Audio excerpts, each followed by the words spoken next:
prepare. North Korea has nukes. Japan has a problem with that. I mean, they have a big problem with it. Maybe they would, in fact, be better off if they defend themselves from North Korea. Maybe we would be better off, including with nukes, yes.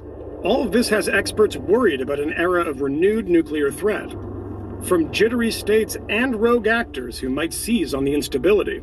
Among those sounding the alarm is William Perry, who served as Secretary of Defense under President Clinton.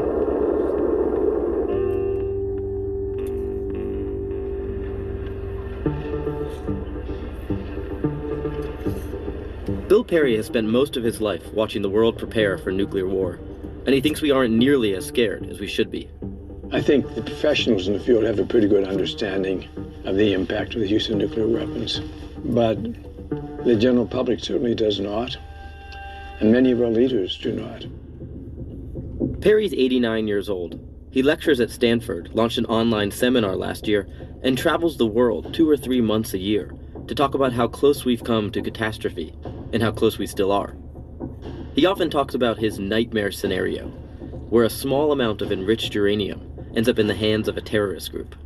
If they had maybe 40 kilograms, they could make an improvised nuclear bomb. But what would be the consequences?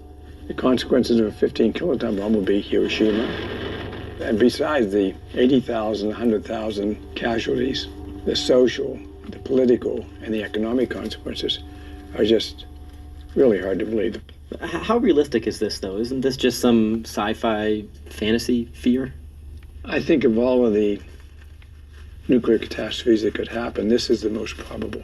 I would say it's probably an even chance this will happen sometime in the next 10 years. An even chance? Even chance. Sometime in the next 10 years. You may desperately want to dismiss Perry as an alarmist, but he's a renowned expert, often called upon by world leaders. I met him in Mexico City, where he was attending the celebration of a 50-year-old nuclear ban treaty and running a closed-door planning meeting for top nuclear proliferation experts from around the world, known as the Group of Eminent Persons. They made us turn off the camera. The truth is, the chance of a nuclear war is not what it once was.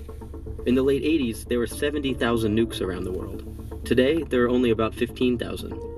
But Perry's not comforted by better odds. We have the possibility of a regional nuclear war between Pakistan and India, for example.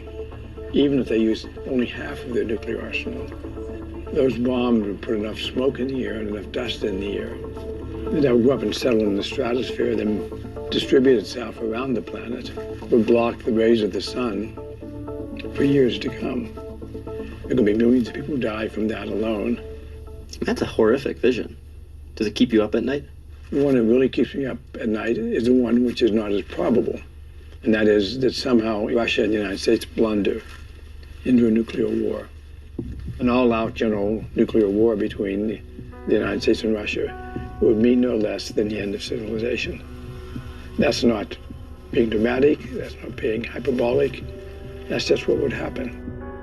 Today, Russia and the US have 90% of the world's remaining nukes, many of them old and prone to error and false alarm. And they're in the hands of leaders who Perry sees as having cavalier attitudes about their potential. Are there things you see with President Trump that concern you? Yes. I think, unlike President Obama, he doesn't have a clear understanding of what the nuclear issues are and what the nuclear dangers are. Secondly, I think he's demonstrated an impulsive temperament. The first of them is solvable. We can learn more if he cares to do it. The temperament issue, I'm afraid, is just there. And that's why, at the age of almost 90, you're here in Mexico City and not on a golf course. Exactly right. One person can only do so much, and I think I can do more than most. You can scare us better than most. I can scare you. You deserve to be scared.